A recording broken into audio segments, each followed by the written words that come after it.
strategi yang sudah dilaksanakan, kuncinya ada hilirisasi. Tapi hilirisasi ini mengganggu negara-negara lain. Begitu pemerintah kita melaksanakan hilirisasi, diancam oleh Uni Eropa, diadu ke WTO, diadu, pemerintah kita naik banding, dia adu lagi, naik banding lagi, kita tidak tahu. Tapi mereka tidak suka kalau kita hilirisasi. Kemudian selain Uni Eropa, IMF menegur kita juga. Saudara-saudara, bayangkan, kita bahan baku ada di kita, milik kita, karunia Tuhan. Kita mau olah di Indonesia. Karet kita mau olah di Indonesia. Kelapa sawit kita mau olah di Indonesia. Coklat kita mau olah di Indonesia.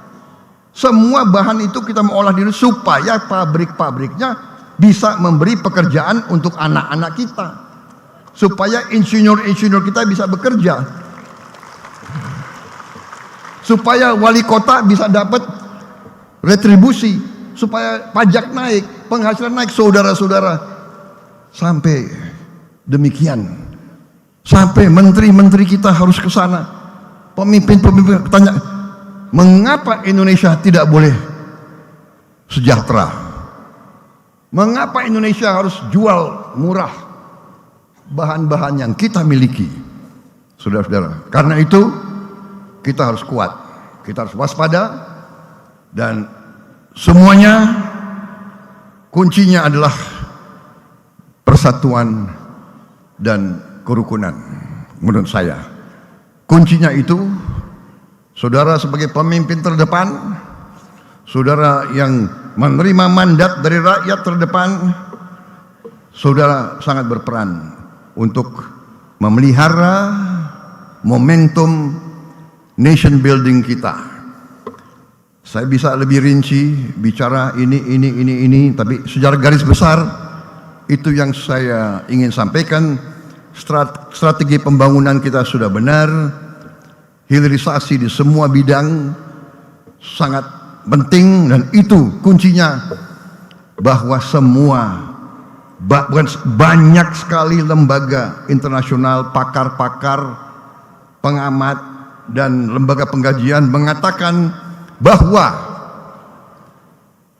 kita yang sekarang sudah ekonomi ke-16 dan waktu dekat akan menjadi ekonomi ke-10, dan insya Allah 2045 di zaman tadi generasi Z muncul, kita sangat besar kemungkinan bisa menjadi negara ekonomi kelima di dunia atau keempat. Tapi kembali ada syaratnya. Syaratnya adalah, bisakah pemimpin-pemimpin Indonesia kerjasama? That is the question. Saya pernah baca kajian-kajian mereka. Can the elite of Indonesia work together? Kalau kita bisa kerjasama, insya Allah kita akan sangat berhasil, dan kita akan jadi negara maju. Kita tidak mau jadi negara rakyat kita hanya nerima UMR. Kita mau dan kita mampu menjadi negara berpenghasilan memadai. Saya kira itu, saudara-saudara.